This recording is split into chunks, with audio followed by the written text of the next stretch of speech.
Hello everyone, my name is Ketan Saravge and I welcome you all over the online platform of Civil Panda. Friends, हमारी इस unit 9 की series में हमने कई सारे topic cover किए हैं और इसी सीरीज के तहत आज हम जो आपके सामने लेकर के आए हैं दैट इज कंप्यूटर नेटवर्क। आज जो हम पढ़ने जा रहे हैं वो आईसीटी से रिलेटेड कुछ बेसिक टर्मिनोलॉजीज हम पढ़ेंगे जो कि रिलेटेड होगी हमारे कंप्यूटर नेटवर्क से। तो चलिए बिना समय गवाए हम शुरुआत करते हैं आज के हमारे लेक्चर। लेट्स सी, हमारी फर्स्ट स्लाइड कह रही है कंप्यूटर नेटवर्क के बारे में कि आखिर कंप्यूटर नेटवर्क क्या है। तो ध्यान से देखें, जब मैं आपसे कंप्यूटर नेटवर्क की बात करता हूं तो कंप्यूटर नेटवर्क कभी भी दो या दो से अधिक कंप्यूटर यदि आपस में एक दूसरे के साथ डेटा शेयरिंग कर रहे हो, जब भी वो कन्वर्सेशन कर रहे हो या इंफॉर्मेशन शेयरिंग कर रहे हो, तो ऐसे समय पर यह माना जाता है कि वो एक नेटवर्क में है।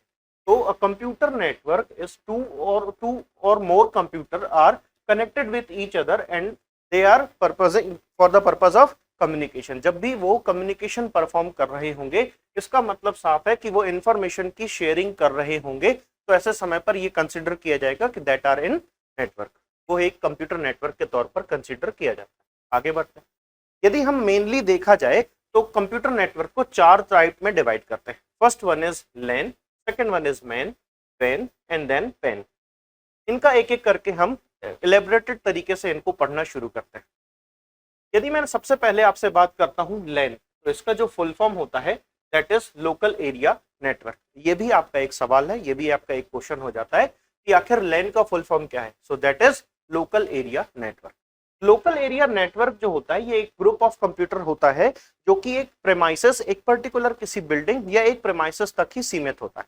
इसका स्प्रेड जो होता है ये बहुत ज्यादा वृहद लेवल पर नहीं होता। यदि मैं आपसे बात करूं लैन की, तो ये यूं कहें कि पेन के बाद, पर्सनल एरिया नेटवर्क के बाद सबसे कम रेंज में यूज किया जाने वाला टाइप ऑफ कंप्यूटर नेटवर्क होगा। इस लैन का इस्तेमाल यदि मैं आपसे बात करूं तो दो या दो से अधिक कंप्यूटर को आपस में जोड़ने के लिए किया जाता है, जिसमें लैन केबल्स का इस्तेमाल होता है। ये most of the time cable network में इस्तेमाल किया जाता है, जिसमें केबल मतलब वायर्ड नेटवर्क का एक ये टाइप होता है। इसमें मोस्टली ट्विस्टेड पेयर या कोएक्सियल केबल का इस्तेमाल हम करते हैं और to generate local area network that is LAN. It is less costly than that of बाकी अदर के जो टाइप्स ऑफ नेटवर्क हम पढ़ेंगे उनके मुकाबले ये लेस कॉस्ट होता है, इसमें काफी कम कॉस्ट इसमें आती है। नेटवर्क एडेप्टर्स या ईथरनेट केबल्स का हम इसमें इस्तेमाल इजिली कर सकते हैं। The data is transferred at the extremely faster rate in local area network।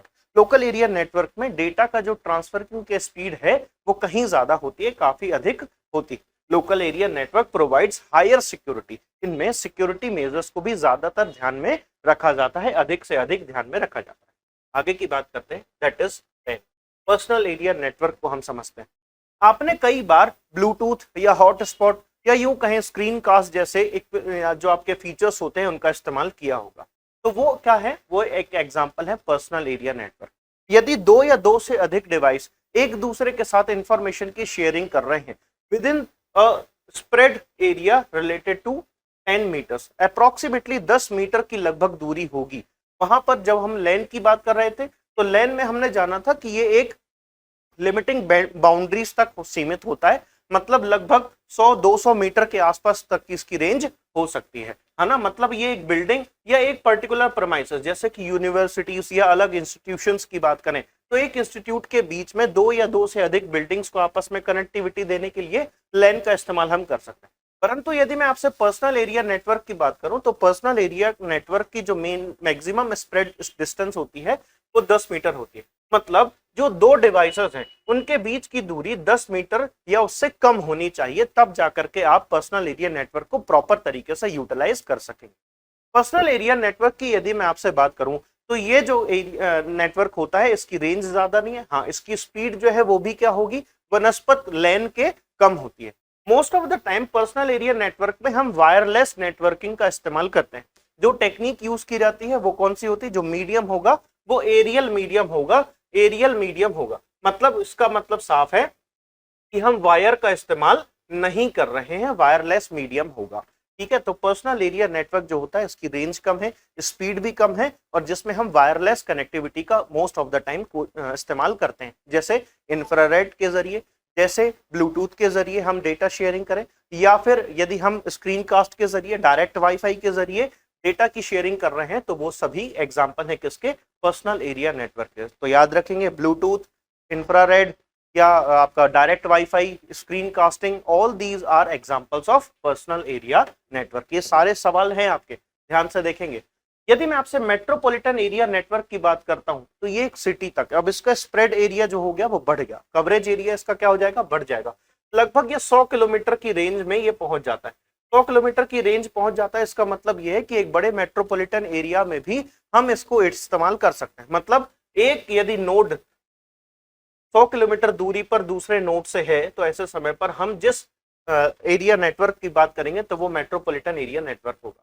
इसका बहुत अच्छा एग्जांपल मैं आपको बताता हूं, जो गवर्नमेंट एजेंसीज होती हैं उनके द्वारा इसका इस्तेमाल किया जाता है। क्यों? क्योंकि इनके अलग अलग जोन्स में जोनल ऑफिसर्स होते हैं, उन सारे जोनल ऑफिसर्स को आपस में एक दूसरे के साथ डेटा शेयरिंग करने की आवश्यकता पड़ती है, तो ऐसे समय पर वो मेट्रोपॉलिटन एरिया नेटवर्क का इस्तेमाल करते हैं।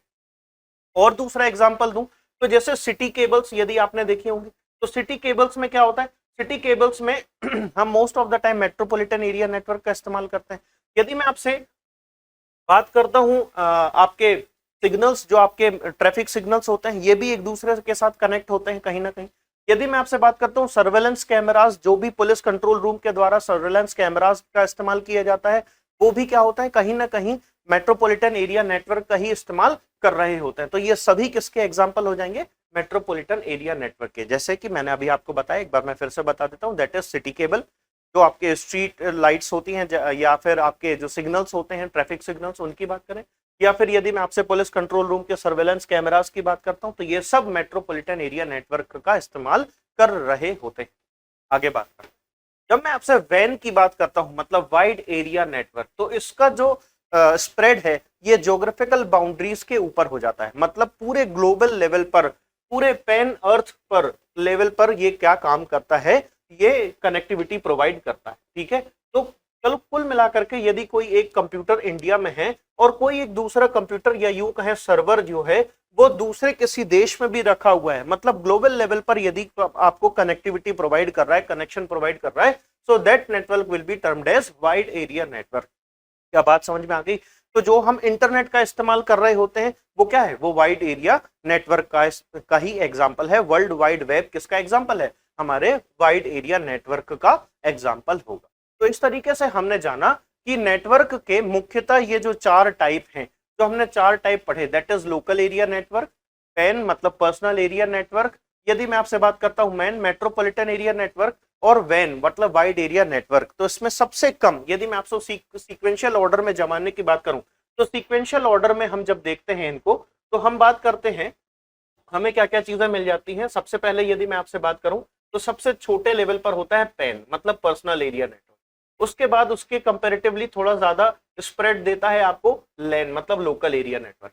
फिर उसके बाद तीसरे नंबर पर आ जाता है मेट्रोपॉलिटन एरिया नेटवर्क, और लास्ट में जो सबसे वृहद सबसे वास्ट लेवल पर होता है that is wide area network मतलब वैन। तो ये है हमारा क्रोनोलॉजिकल ऑर्डर, जिसमें ये मिनिमम से हमने मैक्सिमम डिस्टेंस कवरेज को जमा दिया, अरेंज कर दिया। तो ये इस तरह के सवाल भी आपको आपके प्रीलिमिनरी एग्जामिनेशन में मिल सकते हैं कि इनको क्रोनोलॉजिकल ऑर्डर में, प्रॉपर सीक्वेंशियल ऑर्डर में आपको अरेंज करना होता है, जैसे जैसे ये इंक्रीज, इनका स्प्रेड इंक्रीज होता जाए उस तरीके से। तो पर्सनल एरिया नेटवर्क मिनिमम होगा और मैक्सिमम किसका होगा, वाइड एरिया नेटवर्क का होगा। इस तरह के सवाल आपको 100% आपके एग्जामिनेशंस में देखने को मिलते हैं। अब हम एक और स्पेशल नेटवर्क की बात करेंगे, that is virtual private network. यह भी एक नेटवर्क का प्रकार है। ध्यान से देखें, ये फिजिकली मौजूद नहीं है, इसीलिए सबसे पहला ही टर्म हमको क्या बता रहा है, ये वर्चुअली मौजूद है। मतलब अब कहीं ना कहीं इसका जो बेस नेटवर्क है वो वाइड एरिया नेटवर्क ही हम इस्तेमाल करते हैं, मतलब वैन का ही हम इस्तेमाल कर रहे हैं। दूसरे शब्दों में कहूं तो इंटरनेट का इस्तेमाल करते हुए हम क्या करते हैं, एक प्राइवेट टनल बनाते हैं बिटवीन दी टू नोड्स। दो कंप्यूटर के बीच में एक टनल बना दी जाती है वर्चुअली। इंटरनेट को बेस लिया, अभी भी सहारा किसका लिया है, इंटरनेट। अब यहां पर किसी एक सर्विस प्रोवाइडर से इस व्यक्ति ने, इस पर्टिकुलर नोड ने एक स्टैटिक आईपी एड्रेस ले लिया जो कि कुछ देर के लिए इसके पास प्राप्त हुआ है, मतलब एक टेम्परेरी आईपी एड्रेस उसने ले लिया। उस टेम्परेरी आईपी एड्रेस का इस्तेमाल करते हुए एक टनल बना ली जाएगी। अब इन दोनों के बीच में जो भी कन्वर्सेशन होगा वो उस टनल के माध्यम से ही होगा। तो ये जो वर्चुअल टनल बनी, इसके द्वारा जो भी डेटा ट्रांसमिट हो रहा है वो कॉन्फिडेंशियल डेटा कहलाएगा। बात समझ में आ गई? मतलब कोई भी यदि कॉन्फिडेंशियल इंफॉर्मेशन आपको शेयर करनी हो तो ऐसे समय पर हम वर्चुअल प्राइवेट नेटवर्क का इस्तेमाल करते हैं।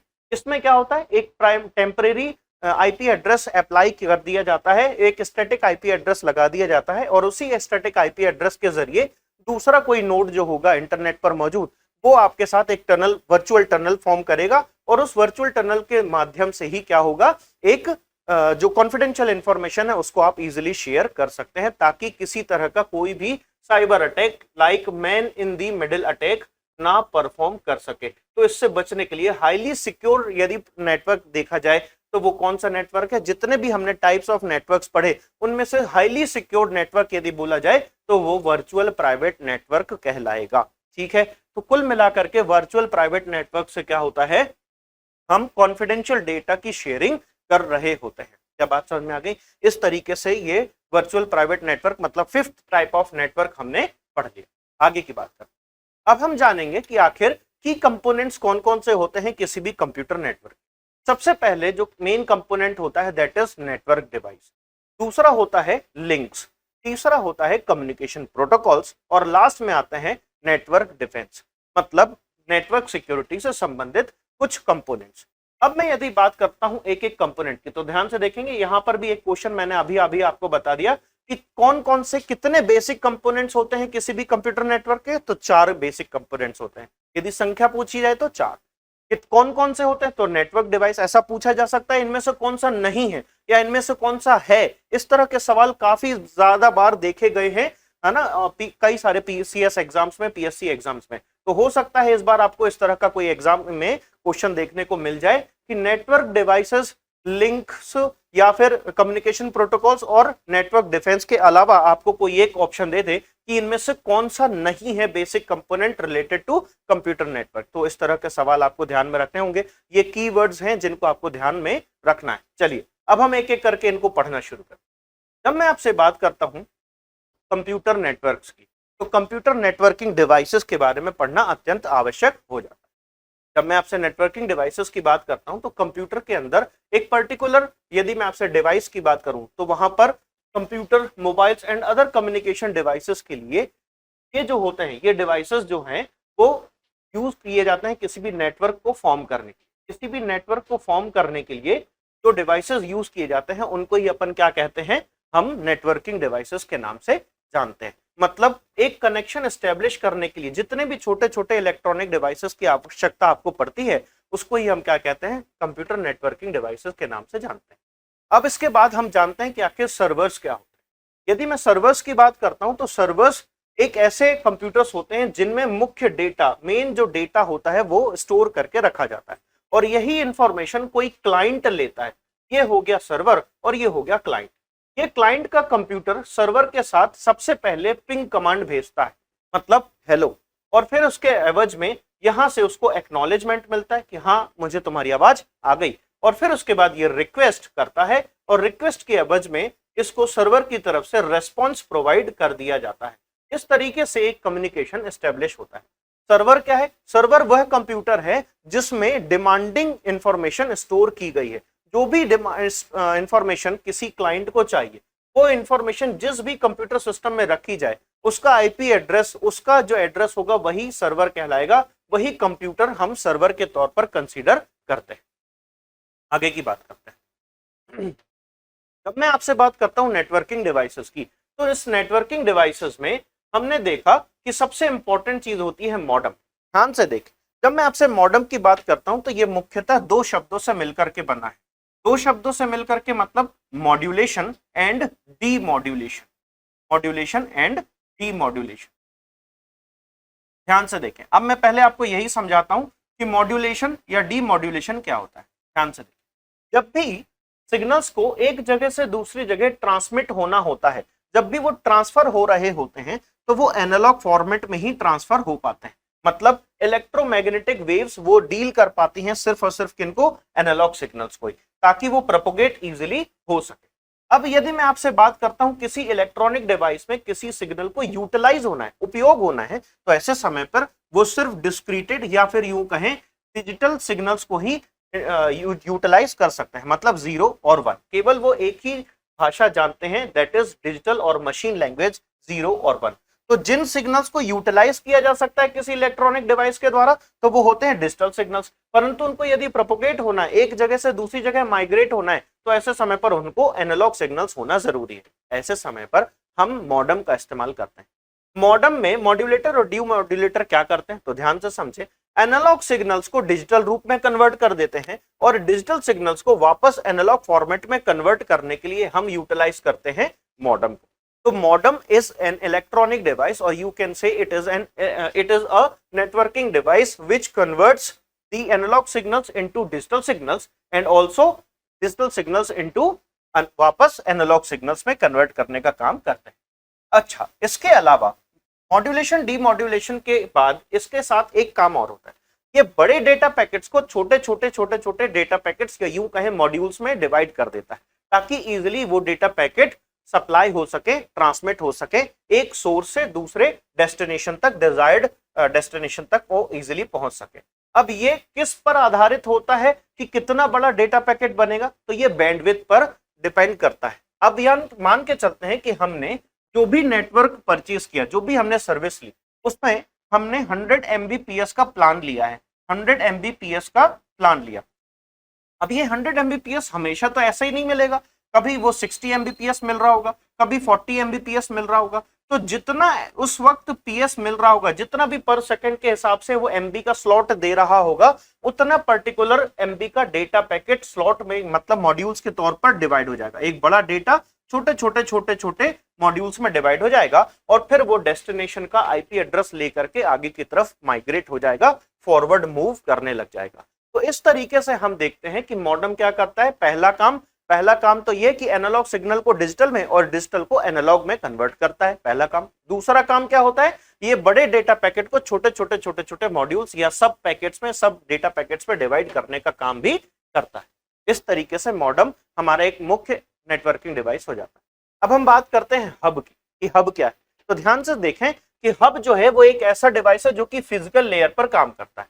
जो हमने TCP/IP मॉडल जानते हैं, उस TCP/IP मॉडल की यदि मैं आपसे बात करूं तो आपको याद होगा कि TCP/IP मॉडल्स में मल्टीपल 7 लेयर्स होती है, कुल मिलाकर के 7 लेयर होती है। तो उस 7 लेयर्स में से जो फिजिकल लेयर होती है, उस लेयर पर काम कौन कर रहा होता है, हब काम करता है।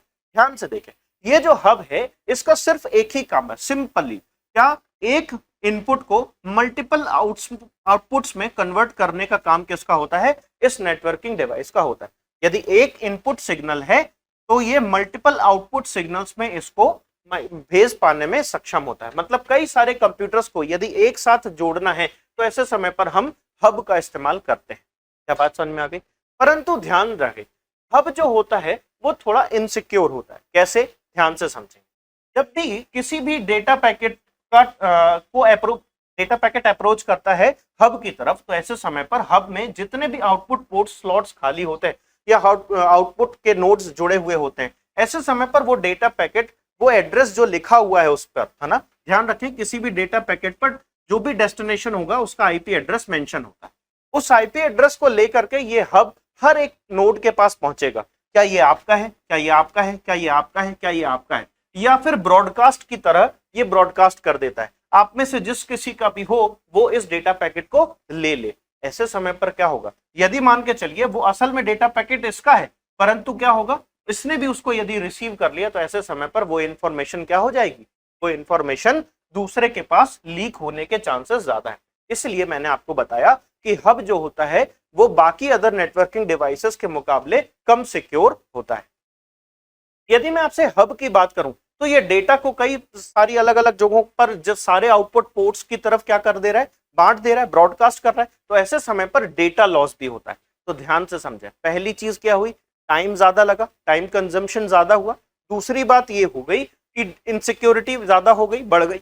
और यदि मैं तीसरी बात कहूं तो ये क्या करता है, डेटा लॉस भी, डेटा का क्षरण जो है वो अधिक हो जाता है।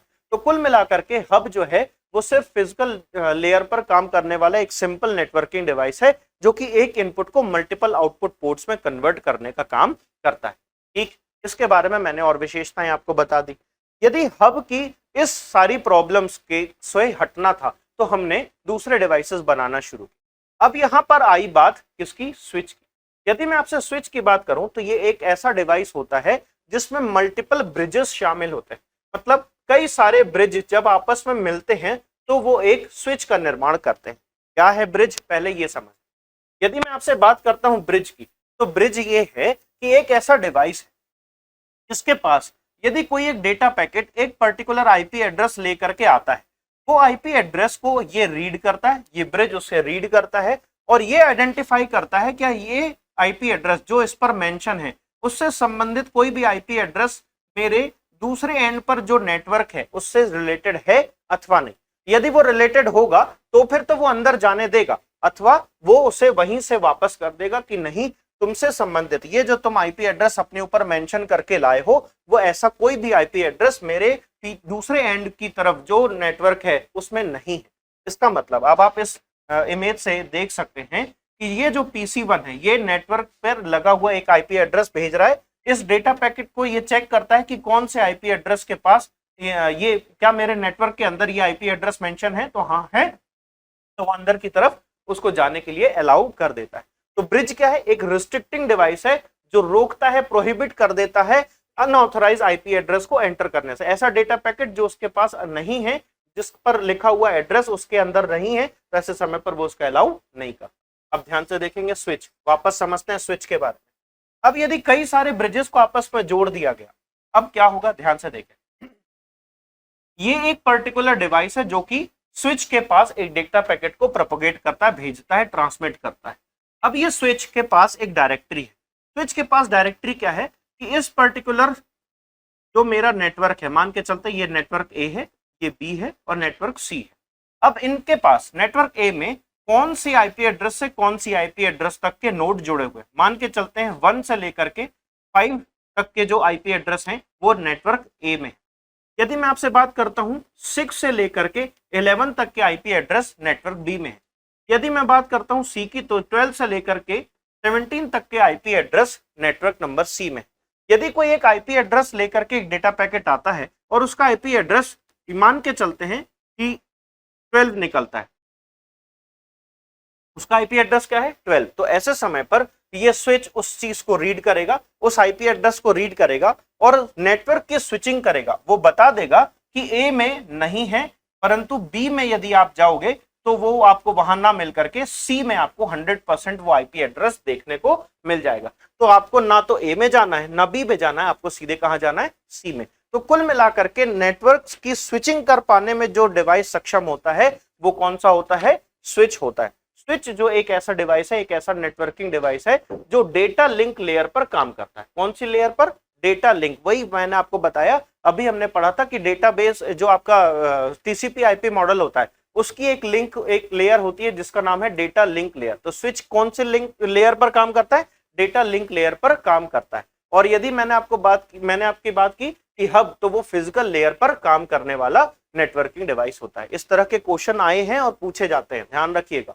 स्विच जो है वो डेटा लिंक लेयर पर काम करता है और लिंकेज करके वो नेटवर्क की स्विचिंग कर पाने में सक्षम होता है कि आपका जो डेटा पैकेट जो आप एड्रेस लेकर के आए हो वो किस नेटवर्क में आपको मिल जाएगा। तो अब क्या हो गया? अब ध्यान से समझे, स्पीड बढ़ गई भाई, डेटा के ट्रांसमिशन की स्पीड क्या हो गई? बढ़ गई। वो हर एक नोड के पास अब जाने की आवश्यकता नहीं है। अब सीधी बात है, वो सीधे सीधे उसी नेटवर्क में उसको एंट्री देगा जहां पर वो पर्टिकुलर आईपी एड्रेस है। ठीक है, तो स्पीड बढ़ गई, डेटा का लॉस क्या हो गया? कम हो गया, और इसके साथ साथ जो सिक्योरिटी है वो भी बढ़ गई।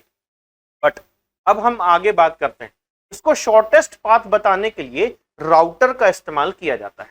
अब यदि मैं आपसे राउटर की बात करूं तो ये डेटा पैकेट में जो जैसा कि स्विच काम कर रहा था, स्विच ने यदि किसी राउटर के पास उस डेटा को भेजता है, वो पर्टिकुलर डेटा पैकेट को भेजता है, तो राउटर ये बता देता है कि आपको इस पर्टिकुलर नेटवर्क के इस नोड पर जाना है। मतलब साफ बात ये है कि अब ये क्या बता रहा है? एग्जैक्टली लोकेशन, आपको नोड नंबर बता देता है कि इस नेटवर्क के इस नोड पर लगा हुआ जो कंप्यूटर सिस्टम है वही आपका डिजायर्ड डेस्टिनेशन है। तो मतलब क्या है? शॉर्टेस्ट रूट बता रहा है, ये सबसे कम दूरी वाला आपको रास्ता बता दे रहा है, पाथ बता दे रहा है कि इस पाथ को एक्वायर करो और आप पर्टिकुलर उसी डिजायर्ड एड्रेस तक पहुंच जाओगे जहां का आप पता लेकर के घूम रहे हो। चलो अब इसको बहुत अच्छे एग्जाम्पल से समझते हैं। मान के चलते हैं एक डिलीवरी बॉय आता है, उसके पास एक एड्रेस लिखा हुआ है। अब वो डिलीवरी बॉय यदि हब के पास पहुंचता है तो हब उसको अलाउ कर देता है कि जाओ सबसे जाकर के पूछाओ क्या ये तुम्हारा है, क्या ये तुम्हारा है, क्या ये तुम्हारा। तो अब इतनी बड़ी सोसाइटी है, हर किसी के पास जाकर के वो पूछेगा ये तुम्हारा तो नहीं है, तुम्हारा तो नहीं है, तुम्हारा तो नहीं है। बात समझ में आई? ऐसे समय पर यदि मान के चलो कोई चालाक व्यक्ति होगा तो वो अपने आप के पास रख लेगा, डिलीवर हो जाएगा, परंतु वो सही जगह डिलीवर नहीं हुआ। तो ये है हब। अब यदि मैं आपसे स्विच की बात करता हूं तो स्विच क्या करेगा?